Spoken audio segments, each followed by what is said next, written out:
마태복음 6장 33절 다 같이 합독합니다. 그런즉 너희는 먼저 그의 나라와 그의 의를 구하라. 그리하면 이 모든 것을 너희에게 더하시리라. 아멘. 오늘은 대한민국 대 하나님 나라 네 번째 시간으로 누가 통치하는 나라인가 라는 제목으로 하나님 말씀을 대언하겠습니다. 누가 통치하는 나라인가 하는 거죠.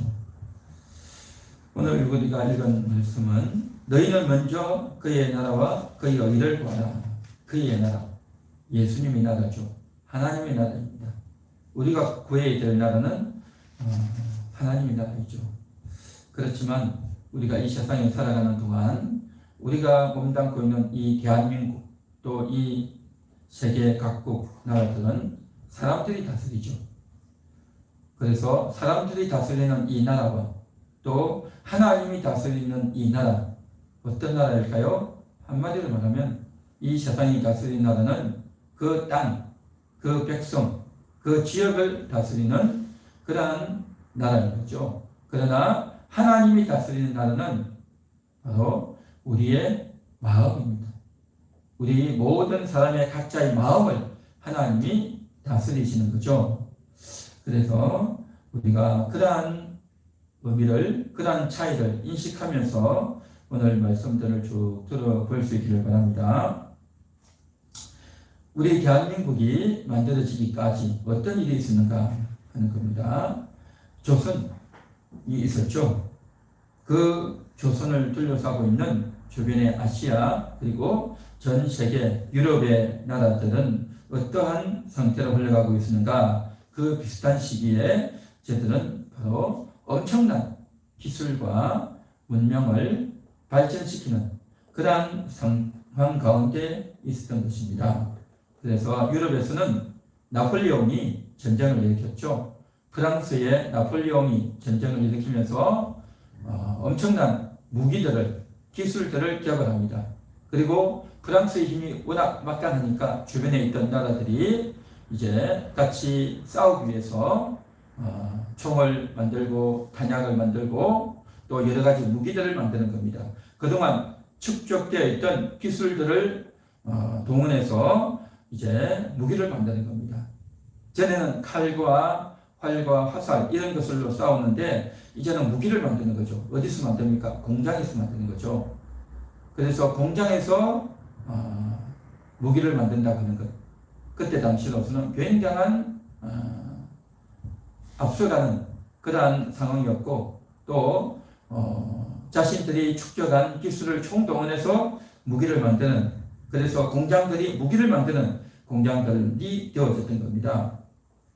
그래서 스페인도 포르투갈도 네덜란드도 영국도 프랑스도 이러한 무기들을 만들고 그 얼마나 효과적이고 강력한 무기를 만드느냐에 따라서 전쟁을 이기느냐 지느냐 승패가 갈려지는 그러한 시기였습니다. 과거에는 얼마나 싸움을 잘하고 단련되어 있고 몸매가 재빠르고 또 칼이나 활을 잘 쏘느냐에 따라서 전쟁을 잘하죠. 그러나 무기가 만들어지고 나서는 아무 소용이 없어진 겁니다. 총이 먼저 나가는 거죠. 그래서 이 무기의 개발이라고 하는 것은 전쟁의 양상을 바꾸어버렸고, 그래서 더 이제 재빠르고 강력한 무기를 만드는 그러한 일들로 쭉 퍼져나갔던 거죠. 그러한 무기를 만들 수 있었던 것은 어디에서 시작되어졌느냐? 바로 산업혁명입니다. 산업혁명이라는 것은 전에는 일일이 다 농사를 짓고 또 물건을 만들어서 팔았다고 한다면 이제는 공장에서 만드는 겁니다.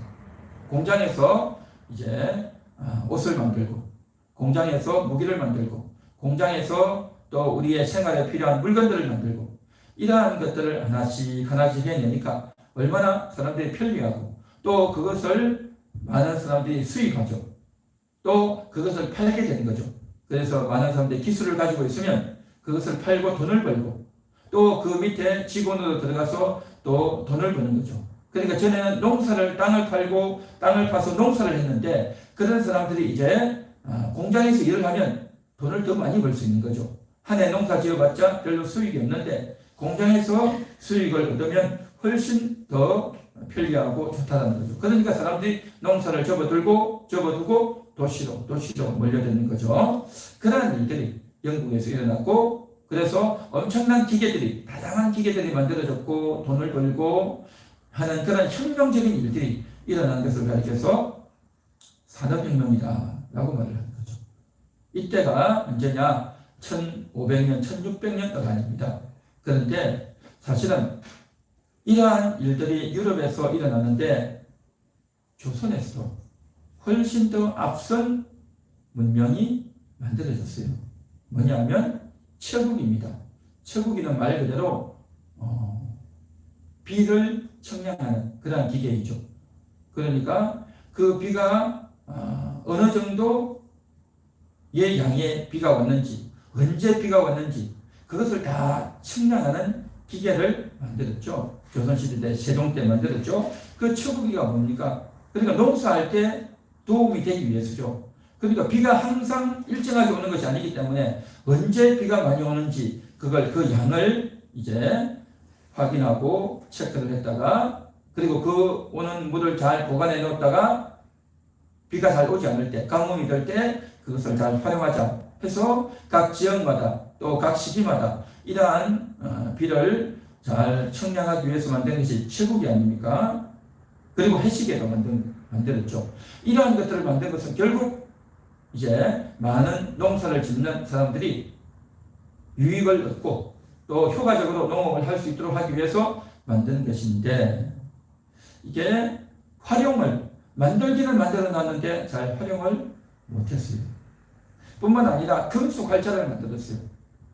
이전에는 별 위에다가 먹을 갈아서 붓으로 글을 일일이 다 썼죠. 일일이 글을 쓰다 보니까 많은 양의 글을 쓰려면 힘들죠. 글을 쓰다 보면 실수할 수도 있고, 글의 크기도 다르고 또 글이 삐뚤삐뚤할 수도 있고 그렇죠. 그런데 활자를 만드는 겁니다.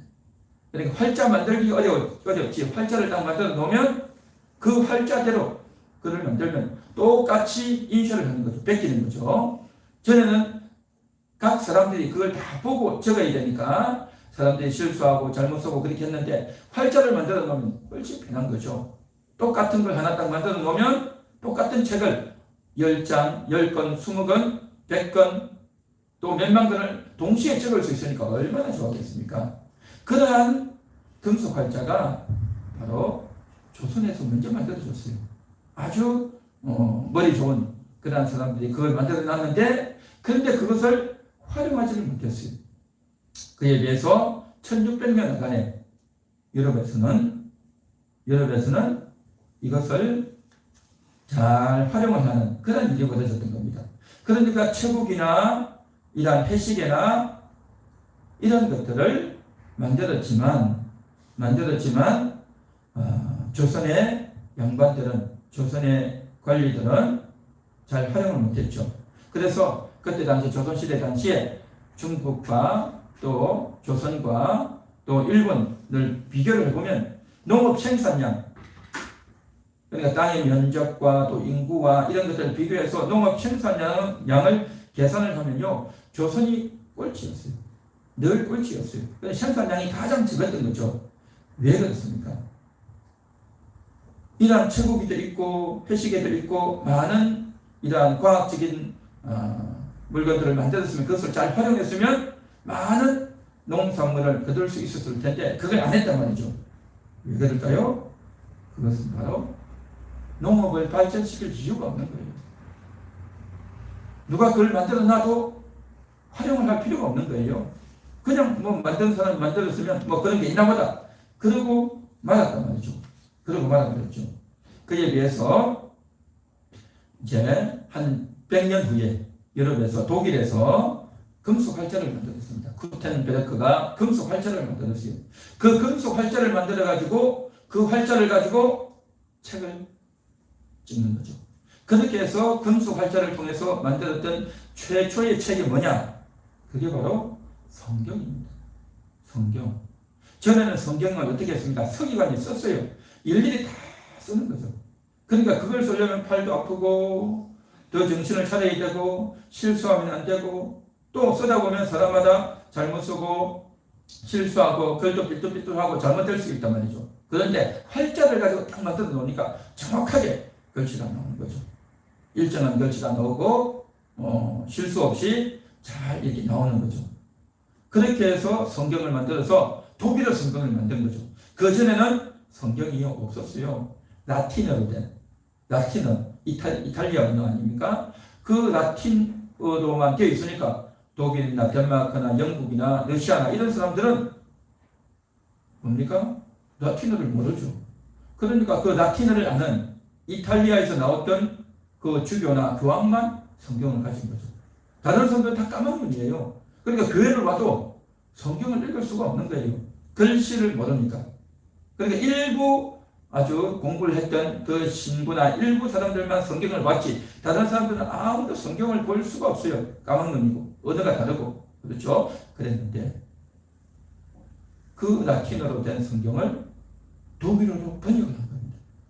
이것은 정말 놀라운 일이었어요. 그때 당시에는 그것을 만들었던 것이 바로 뭐냐면 구텐베르크가 만든 금속 활자를 가지고 딱 만든 거죠. 그래서 이 책을 만드니까 이제 성경을 만들고 또 여러 가지 책을 만드니까 사람들의 눈이 뜨이는 겁니다. 많은 것을 배우게 되는 거죠.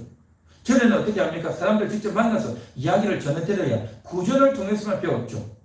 그런데 책을 찍어내니까요, 다 사람들이 배우게 되고 더 많이 알게 되고 지식의 혁명이 일어나는 겁니다. 그렇게 해서 성경을 만들고 그 다음 찍은 것이 뭔지 아십니까? 사람이 참 인간의 욕심이라는 것이 그렇죠. 그 다음에 찍어냈던 것이 음란물을 찍어냈어요. 왜냐하면 그것을 해야 사람들이 많이 보고 그래야 돈이 되니까. 참 인간들이 그렇습니다. 그렇게 해서 많이 번진 것이 성경이 많이 퍼지고 그 다음에 나온 것이 음란물이다. 그래서 독일에 있는 사람들이 뭘 보느냐? 글을 배우기 시작하는 겁니다. 왜냐하면 그대의 글을 보니까 그것을 읽기 위해서 성경을 읽고 음란물을 배우기 위해서 글을 배우는 거예요.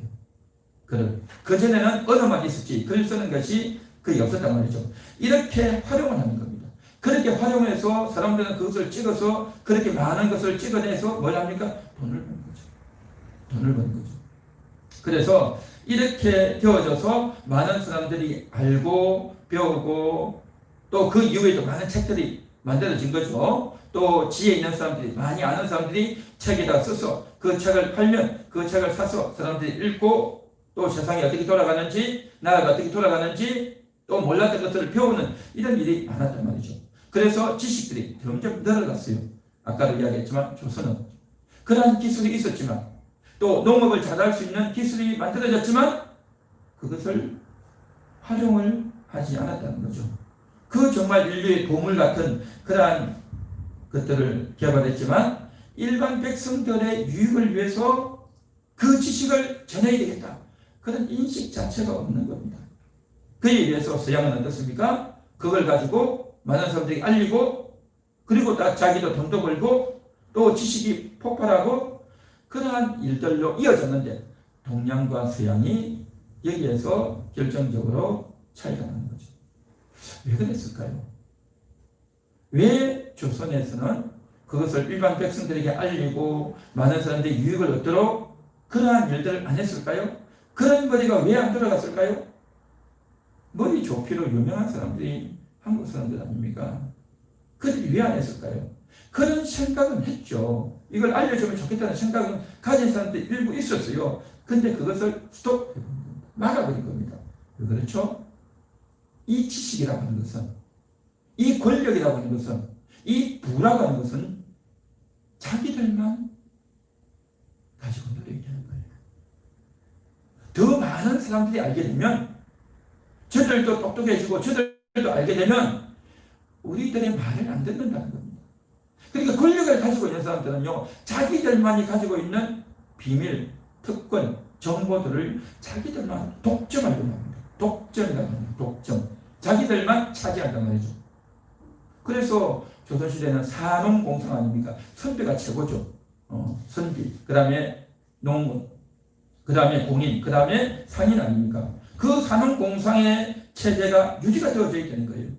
그런데 이것을 알리고 저들에게 편리를 주고 저들에게 유익을 주면, 저들이 많이 알고 정보를 알면, 유익을 얻으면 돈도 많이 얻고 또 지식을 얻으면 어떻게 되겠습니까? 가만히 있겠냐 말이죠. 그 선비들의 양반들의 말을 듣겠냐는 거죠. 그러니까 그런 생각들을 다 하고 있었단 말이죠. 그런데 조선시대가 주자학, 성리학이 있는 그 양반들만 공부하지 않았습니까? 양반들만 공부하고 또 양반들만 과거 시험 보고 과거에 폐수해서 중앙정부로 나가든지 아니면 한양으로 가서 출세하든지 아니면 하다못해 서당이라도 운영하면서 아이들에게 그 글을 가르쳐주고 그러면서 이제 수입이 짭짤하게 있는 것 아니겠습니까? 그러니까 결국 이러한 학문들을 가지고 자기들만이 그 지식을 독점하는 거죠. 그리고 자기들만이 이 상층부를 이끌어가는 주류의 세력이 되어서 역사를 끌어가는 겁니다. 조선시대 역사를 보십시오. 어떤 왕이었고 또 어떤 신하들이 있었고 다 그런 이야기단 말이죠. 일반 농민들이 어떻게 했다 그런 것 거의 없지 않습니까? 그러면서 자기들끼리 서로 다투고 암투가 벌어지고 사화가 일어나고 그렇게 하지 않습니까? 그러니까 이런 인식, 자기들만이 지식을 갖고 독점을 해야 되는데 뭐 이렇게 좋은 기교를 만들고 활자를 만들어 가지고 왜 사람들에게 전하냐 말이죠. 그러니까 그런 인식 가운데 갇혀 있는 나라가 조선이라는 나라였다는 거죠. 그러니까 결국 자신들이 지식을 독점하고 권력을 독점하고 또 그런 자들이 부를 독점하고 그렇게 하다 보니까 일반 백성들은 그런 세계가 있다는 것도 모르죠. 그런 세계가 있다는 것도 모르고 그냥 아버지의 일을 그대로 이어받아서 사는 거죠. 그런데 그러한 자들에게 일부가 반항한 자들이 있는데 그들이 누구냐? 서자들이죠. 서자들. 그러니까 양반들이 자기의 둘째 부인, 셋째 부인을 통해서 자식을 낳죠. 그러면 그 서자들은요 인정을 안 해줬어요. 그 서자다 말이죠. 서자들 가운데서도 똑똑하고 머리가 좋은 사람이 이거 이렇게 하면 안 된다, 이거 이렇게 해야 된다라고 말을 하면 너가 뭔데 그런 말을 하냐 말이죠. 그 사람의 말 자체는 맞지만 너 출신이 서자 아니냐? 서자가 무슨 그런 말을 하느냐 해서 깎아내려버리고 쫓아내버리지 않습니까? 그렇게 해서 나왔던 책이 홍길동전 뭐 이런 것들이죠. 그래서 어쨌든 간에 이 양반 사회에서 이제 좋은 것들이 많이 만들어졌죠. 우리가 잘 아는 대표적인 훈민정음 한글을 만들지 않았습니까? 1446년에 세종 때 한글을 만들었죠. 그 한글을 만들었지만 그런데 그 한글이 쓰여지지 않았어요.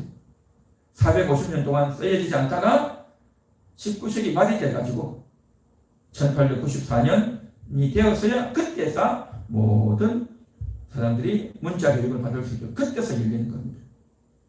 그러면서 하는 말이 뭐냐면 한자는 언문이다.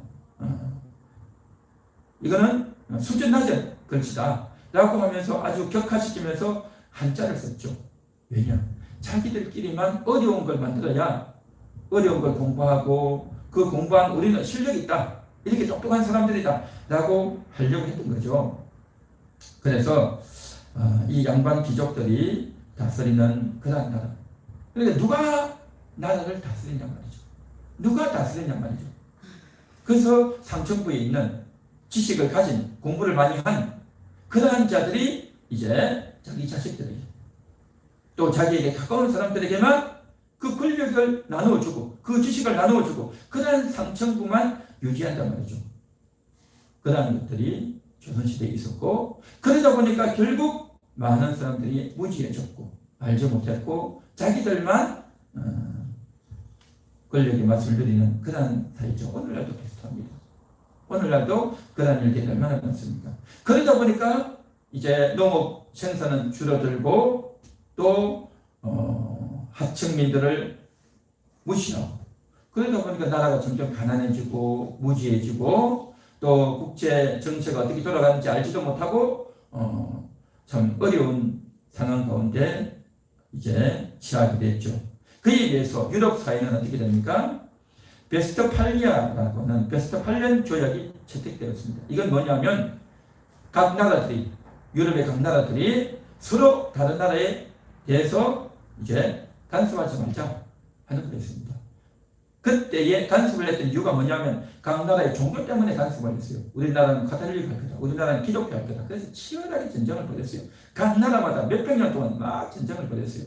치열한 전쟁을 벌이고 죽고 죽이고 몇백 년 동안 이어지다가 결국 그 나라의 종교는 다른 나라가 개입하지 말자라고 베스트팔리안 조약이 만들어집니다.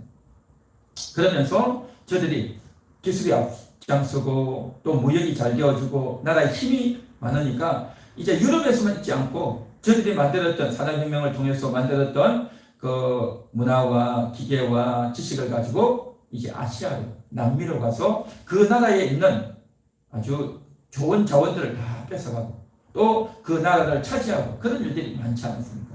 그들이 와가지고 아시아에도 남미에도 막 아프리카에도 막 갔죠. 그래서 자기들이 서로 국제법을 만들어가지고 유럽 나라끼리는 서로 침해하지 말자. 그러나 유럽 나라끼리는 침해하지 않는데 아시아나 아프리카나 남미는 상관없다 라고 된 거죠. 그러니까 국제법이라는 것이 결국 힘 있는 자들이 자기들 마음대로 법을 만든 거죠. 그래서 그 국제법이 이제 적용이 되어져서 아시아 동남으로 이제 쭉 이어져 오는데요. 그래서 이 조선이 점점 이 어려워지는 가운데서 일본은 어땠느냐? 그 유럽의 상황을 잘 알고 유럽의 문화와 유럽의 지식과 유럽의 그 정치와 경제를 잘 받아들여서 문호를 개방해서 발전한 나라가 바로 일본이죠. 일본. 그래서 일본은 그 유명한 메이지 유신이 이제 발생합니다. 메이지 유신이 뭐냐면 일본은 메이지 유신 있기 전에는 막부 시대였습니다. 막부 시대가 뭐냐면 지방 권력인 겁니다. 각 도시, 각 지역마다 이제 유지가 자기의 사무라이들, 요즘 한국식으로 말하면 조폭들을 거느리고 그 지역을 자기가 다스리는 겁니다. 그러니까 각 지역마다 이 사무라이와 그 권력체들이 많은 거죠. 그러니까 강력한 중앙 집권이 아니라 왕이 있어서 전체를 다스리는 것이 아니라 각 지역별로 사무라이들이 서로 나라를 다스리는 그런 상태였어요. 그러다가 메이지 유신이 되면서 온 일본이 통일이 되어지는 겁니다. 중앙 집권제가 딱 되어버리는 거죠. 아주 강력한 힘이 그리고 아주 광범위한 그런 나라를 다스리는데 그러면서 만들어낸 게 뭡니까? 왕 중에 왕이다. 천황을 만들죠. 그러면서 유럽의 기술과 이제 학문을 다 받아들이는 거죠. 그래서 일본이 만든 게 뭡니까? 큰 군함을 만들고 옛날에는 배하면 노를 젓는 배였는데 이제는 거기에다가 엔진이 들어가는 전에는 나무 배였는데 철선을 만들고 그러니까 배가 아주 크고 엔진을 달아가지고 그리고 철로 만드는 그 배가 바다에 떠다닌다는 것. 이 정말 상상할 수도 없는 그런 거였죠. 그걸 가지고 뭐합니까? 전쟁을 하는 거죠. 싸움하는 거죠. 거기다가 총도 만들고 대포도 만들고 참 이런 일들을 만들고 기술을 발전시키고 많은 사람들이 거기에 일을 하게 만들고 그러면서 일본이 엄청나게 발전을 해 나가게 됐던 거죠. 그 일에 일본은 앞서갔어요. 아시아권에서 일본이 가장 앞서갔던 겁니다. 그렇게 일본이 앞서가는 동안에 이제 일본이 다른 나라들 배우는 거죠. 그때 당시에 1800년간에 가장 앞서갔던 나라가 어디냐? 영국이었어요. 영국이 산업혁명을 일으키고 또 기술도 지식도 문화도 정치도 경제도 가장 앞서간 나라가 세계 1위 해가 지지 않는 나라 영국이었죠. 그 영국에서 많은 것들을 수입하고 일본이 받아들였죠. 그래서 영국을 닮아가는 나라가 일본이었다는 거죠. 그래서 영국이 하는 걸 보고 이 영국이나 유럽 나라들이 다 어디 갑니까? 아프리카에, 아시아에, 남미에 가서 다른 나라에 있는 그 자원을 다 가져가서 또 그것을 가공해서 팔아먹고 돈을 많이 벌고 장사도 하고 이렇게 한단 말이죠. 그렇게 하는 걸 보고 일본도 따라하려고 하는 거죠. 그래서 따라하려고 일본에서 가장 가까운 나라가 어디냐 보니까 조선이란 말이죠. 그 조선에 와서 이제 무역을 하자. 우리도 무역을 하자. 해서 외교 문서를 보냈는데 그래서 나라와 나라 간에 우리가 계약을 하자 만들었는데 그때 당시 대원군이 통치하고 있었죠. 그 대원군이 무슨 소리 하느냐 쓸데없는 소리 하지 말라 받아들이지 않았죠. 그래서 일본이 보낸 문서를 그냥 완전히 무시해버렸던 거죠. 이것이 바로 유명한 서계 사건인데 서계라고 하는 것은 글서자, 또 맺을겠자, 글로 계약을 맺는 거죠. 뭐 글로 계약을 맺는 건 지금은 당연하지만 그때는 그런 게 없었어요. 국가 간에 계약을 맺는 그런 거 없었어요. 근데 처음 이제 일본이 조선과 계약을 맺자라고 했는데 거부해버린 거죠. 그 거부하면서 일본에서는 굉장히 이게 말도 안 된다라고 하고 조선에 대해서 반감을 막 갖고 있을 그런 게 있습니다. 그때에 이 조선이 어떤 처지에 있었냐면 대원군이 나라를 다스릴 때 아니었습니까? 조선은 아까도 이야기했듯이 양반들이 다스린다고 했어요. 처음에는 태조 이성계가 나라를 세웠죠. 그 다음에 강력한 왕이 태종이죠. 태조 이성계의 아들이던 태종이 하죠. 이제 처음에 한 몇 명의 왕들은 아주 강력한 왕이 이제 권한을 가지고 다스렸는데 이제 조선이 시간이 갈수록 후대로 갈수록 어떻게 되어지느냐? 왕이 강력한 힘을 갖는 것이 아니라 왕 밑에 있는 양반들이, 신하들이 더 힘을 갖게 되는 거예요. 그리고 점점 가면 갈수록 왕이 똑똑한 사람 별로 안 나와요. 안 나오고 아주 정말 머리도 또 지능도 낮고 또 형편없어 보이는 그런 사람들이 계속 왕위에 오른단 말이죠. 그러니까 양반들이 왕을 이제 나중에는 어떻게 됩니까? 가지고 노는 거죠. 그래서 처음에는 왕이 다스리는 그러한 체제였다가 나중에는 양반들이, 선비들이 다스리는 그런 나라가 됩니다. 그러다가 어려운 시기가 오는데 그게 바로 뭐냐면 조선시대의 꽃이었던 영조와 정조, 그렇죠?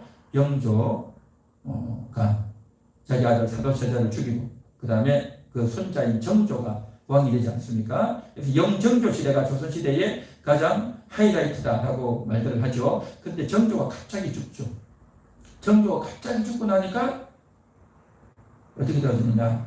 그의 아들 순조가 왕이 오는 거죠. 그 순조가 11살이었어요. 그때 당시. 그러니까 너무 어리고 아무 준비도 안 된 상태에서 순조가 왕위에 오르니까 뭐 11살짜리 애가 뭘 하겠어요. 왕의 아들로 태어나서 이제 왕이 되긴 했는데 뭘 하겠습니까? 그러니까 결국 누가 합니까? 그의 엄마가 하는 거죠. 그러니까 그 순조의 엄마가 하는데 이제 뒤에서 이제 모든 걸 하죠. 근데 그 엄마가 하는데 자기 혼자 합니까? 자기 친정아버지, 자기 오빠, 자기 동생들, 그러니까 외가에 있는 세력들을 끌어들이는 거죠. 외가에 있는 세력들. 그 외가 세력들이 이제 순조가 다스리는 동안 모든 일을 다 하는 거죠. 그런데 이것이요, 정조가 죽고 나서 순조, 그 다음에 헌종, 그 다음에 철종인데 이 3대 임금 63년이 지나는데 그들이 다 순조는 11살, 그 다음에 헌종은 8살, 철종도 어린 시절에 그러니까 이 왕이 되다 보니까 어리고 또 별로 똑똑하지도 않고 또 왕답지 않는 그런 면모가 있는데 다 이제 자기 어머니의 세력들이 외가댁에서 다 해먹는 거죠. 그때에 나왔던 주 세력이 뭐냐면 안동 김씨 세력들이 다 나라를 이제 주물러 버리는 거죠. 그 다음에 또 누가 하느냐면 풍양 조씨, 그 어머니가 조씨니까 풍양 조씨 집안이 다 하고, 그 다음에 철종 때는 또 외척들이 또 하죠. 60년 동안 참 이런 일이 벌어지는 거죠. 그러다가 또 철종이 이제 죽고 나서 누가 왕이 되느냐면 고종을 세우는 겁니다. 고종이 왕이 될 때가 12살. 그러니까 고종이 12살에 왕이 되니까 또 뭘 알겠어요? 그래서 나선 인물이 누구냐? 아버지인 거죠. 그 아버지가 바로 흥선대원군입니다. 그 아버지 흥선대원군이 이제 나서가지고 내가 아직 아들이 어리니까 우리 주상이 아직 어리니까 내가 돕겠다 하는 명분으로 나서가지고 자기가 다 이렇게 권한을 이제 하죠. 권한을 쭉 행사를 하는데 그때 당시에 많은 일이 일어났죠. 신미양요 뭐 이렇게 양요들이 일어나고 토마스 선교사 이제 순교 사건이 일어나고 흥선대원군 때 다 일어나지 않습니까? 그 유명한 이제 쇄국 정책을 다 펼치죠. 그래서 흥선대원군이 10년 동안 이렇게 쭉 하고 있었는데 그때에 이제 아들 고종을 장가를 보냈죠. 결혼을 했는데 며느리를 들어갔는데 그 며느리가 민비 아닙니까? 민비. 그 민비가 가만히 보니까 이제 자기 남편이 왕인데 시아버지가 다 해먹는단 말이죠. 그러니까 이게 있을 수 없다. 이럴 수 있느냐 해가지고 민비가 자기 친정 식구들 또 끌어들이는 거죠. 자기 오누이들 또 자기의 친척들 민씨 집안을 또 다 끌어들이지 않습니까? 그래가지고 결국 흥선대원군을 쫓아내버리는 거죠. 흥선대원군을 쫓아내버리고 민비가 권한을 잡는 거죠. 그래 권한을 잡으면서 이제 고종이 왕의 일을 정치를 쭉 하게 되는 겁니다. 그래서 참 이게 나라가 있는데 그 나라가 누가 다스리느냐? 처음에는 왕이 직접 다 하다가 나중에는 그 밑에 있는 신하들이 선비들이 이렇게 하다가 이제 나중에는 외가 세력들이 다 해먹는 거죠. 왕이 주도권을 잡는 것이 아니라 그렇게 해서 왕이 이제 나이가 차가지고 20이 돼가지고 이제 하지만 그 왕이 정말 신하고 똑똑하고 용기 있고 그렇게 잘하는 왕이 있기도 하지만 이 시기에는 조선 후기로 갈수록 그러한 제대로 된 왕이 없었어요.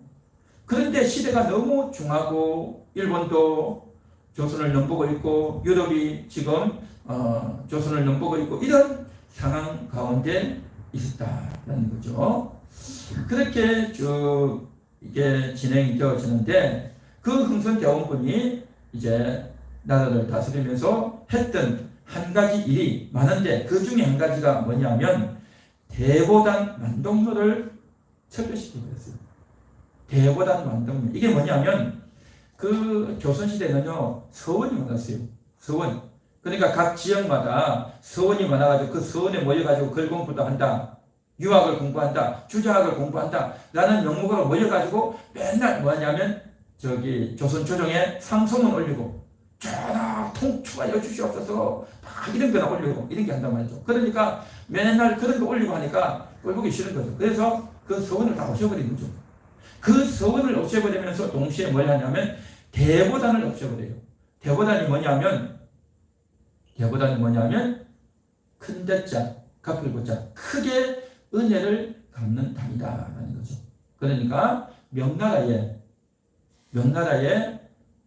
제일 처음 왕 그리고 임진왜란 때에 원군을 보내주었던 그 명나라의 왕 그리고 명나라의 가장 마지막 왕 그 왕들은 정말 중요하고 너무 훌륭한 왕들이다. 그 사람들 그 왕들을 위해서 우리가 제사를 드려줘야 된다 라고 하는 일을 했단 말이죠.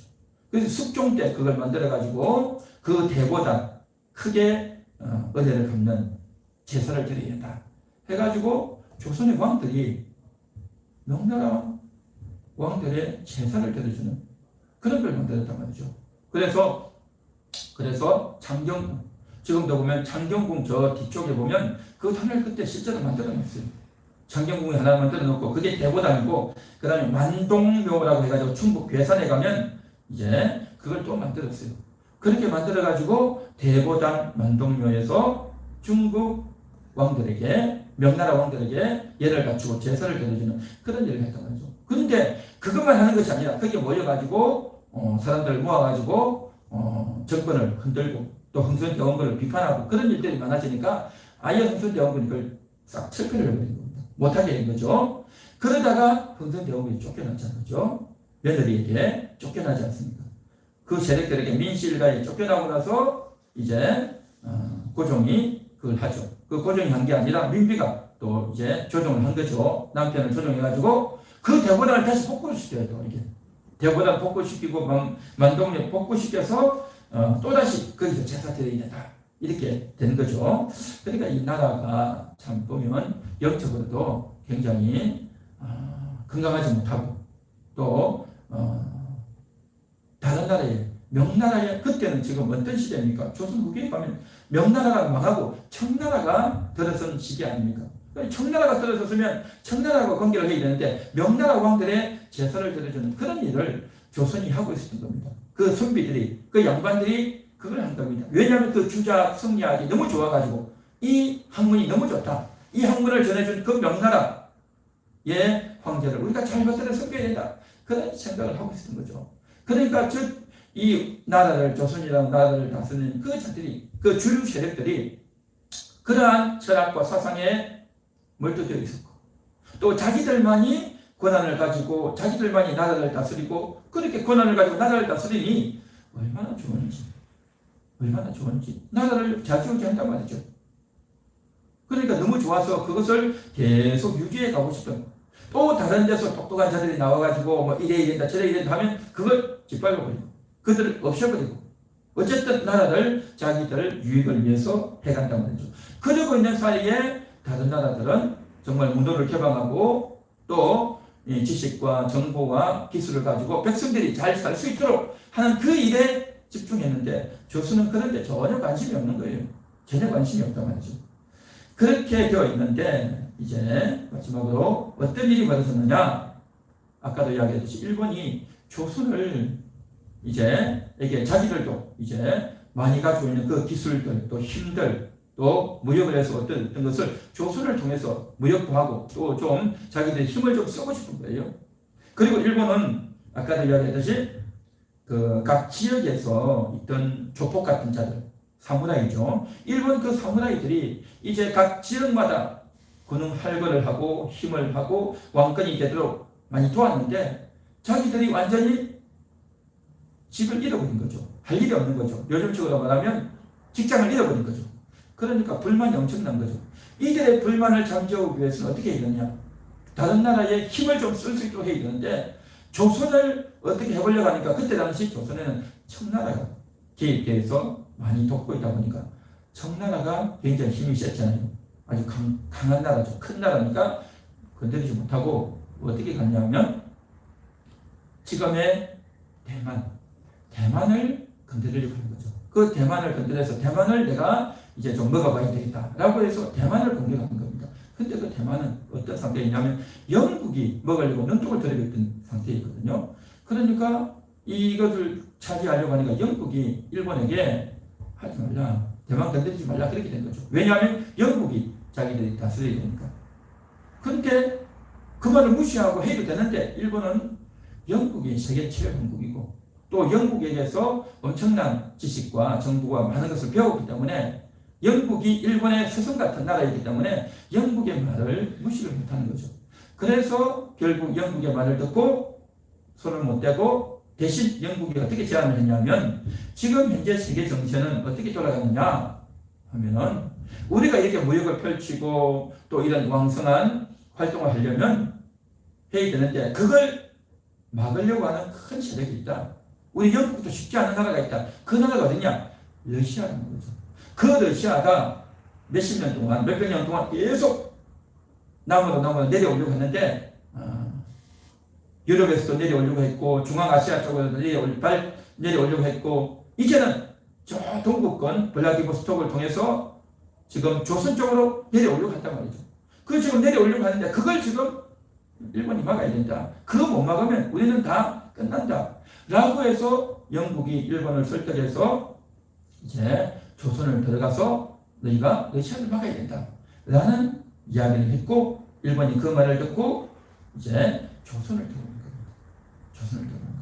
그렇게 해서 들어온 것이 뭐냐면 1876년 운양호 사건이죠. 운요호라고 하는 배, 아까 이야기했던 아주 철로 만든 아주 엄청난 군함을 가지고 들어오죠. 그러니까 처음에는 강화도 지역에 물과 바다를 청정하려고 했다, 뭐 그런 구실을 대가지고 들어왔는데, 그때 당시 대원군이 있을 때죠. 그러니까 있을 수 없다라고 했는데, 결국 조선 수비대와 전투를 벌였는데 게임이 안 되죠.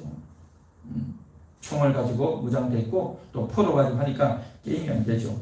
그래서 결국 이제 조약을 체결한 거죠. 일본하고 조선이 강화도 조약을 체결하면서 이제 일본과 조선이 서서히 지금 개혁을 맺어가는 그러한 상황 가운데로 지금 벌어져 가고 있다는 거죠. 그러니까 국제 정세 이런 것들이 이렇게 흘러갔는데 사실은 몰랐죠. 조선은 그런 것들에 대해서 개념도 없고 자기들끼리만 안에서 북치고 장구치고 그냥 노는 거예요. 일반인들 모르죠. 농민들 모르죠. 국가의 대부분 백성들은 이런 세상이 돌아가는 것도 몰라요.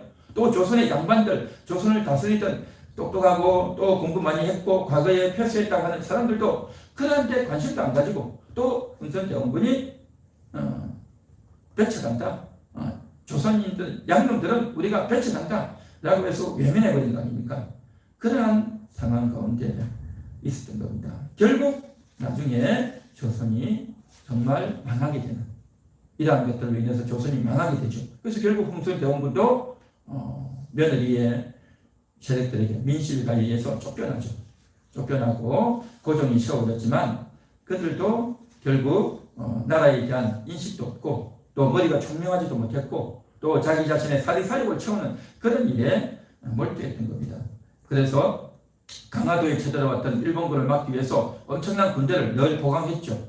그 보강해놨던 그 군대를 고종은 이제 다 빼가지고 왕실을 보호해야 된다 해가지고 한양으로 다 철수시켜버리고 또 군인들을 잘 훈련시켰는데 그것도 다 없애버리고 그러니까 자기 자신의 안위가 더 중요했던 거죠.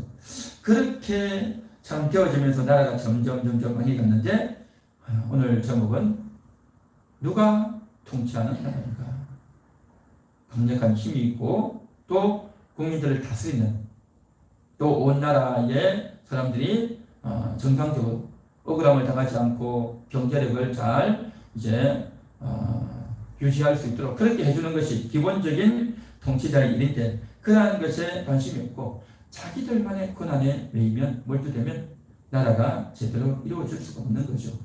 우리가 오늘 이러한 것들을 쭉 보면서 마태복음 6장 33절에 너희는 먼저 그의 나라와 그의 의를 구하라. 그의 나라를 구하는 겁니다. 이 그의 나라라고 하는 것은 예수님의 나라, 하나님의 나라이죠. 우리가 먼저 구해야 될 것은 바로 이 나라란 말이죠. 하나님이 다스리는, 하나님이 통치하는 그러한 나라가 되어야 할 줄 믿습니다. 자, 그러면 그 하나님의 나라는 바로 어떤 나라냐 하는 거죠. 자, 그래서 얼마 전에 있었던 사건을 제가 하나 좀 소개하기로 하는데 최근에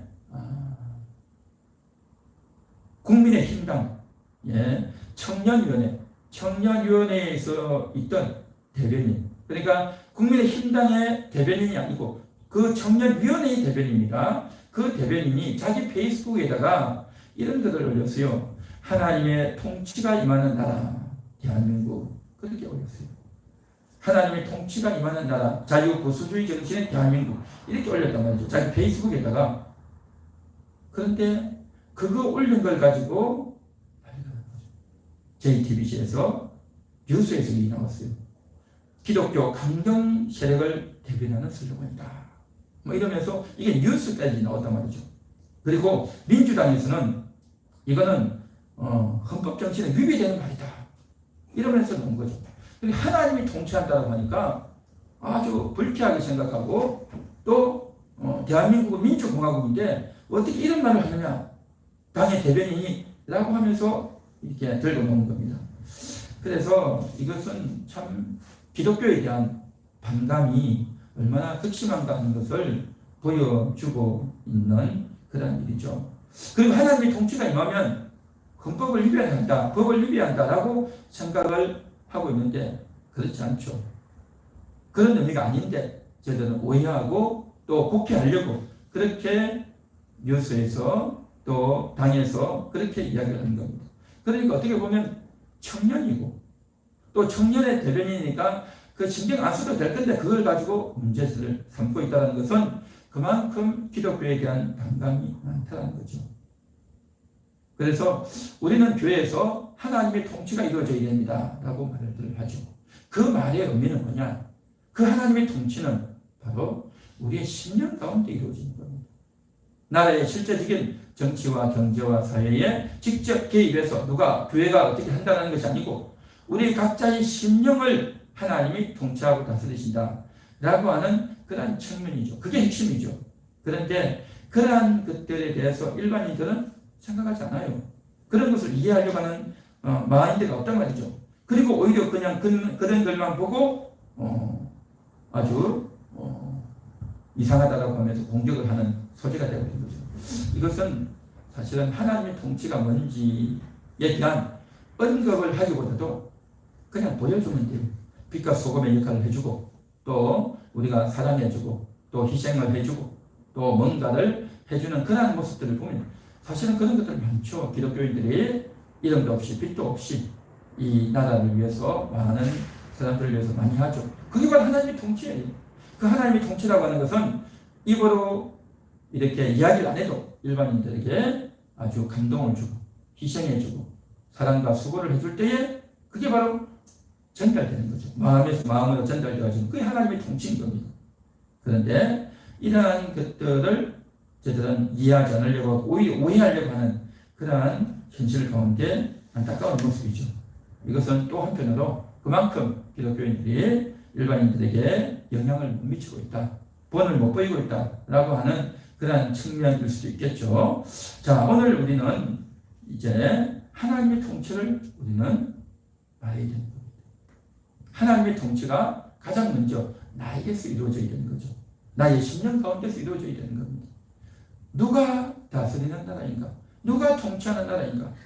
이 세상 나라도 정말 올바른 정신이 있고 또 맑은 정신이 있고 또 국민을 위하고 백성을 위하는 마음이 있는 그런 사람이 통치할 때와 그렇지 못할 때에 나라가 어떻게 되어지는가를 조선이라고 하는 나라를 통해서 우리가 잠깐 살펴보았고 또 그러한 나라와 나라가 서로 또 대치가 되어질 때에 이제 나라의 기본 개념을 알고 또 나라의 상황을 알고 정황을 알고 또 깨어있는 그런 자들이 이제 나라를 잘 건수할 수가 있는 거죠. 그러한 의식이 없고 깨어있지 못하면 나라가 망하죠.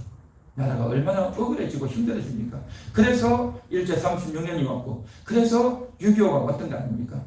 우리는 이러한 것들을 인식하면서 역사의식을 가지고 역사를 알면서 영적으로 우리가 해석을 하면서 우리가 이루어야 될 나라, 정말 영적인 나라, 의미 있는 나라는요 하나님의 나라입니다.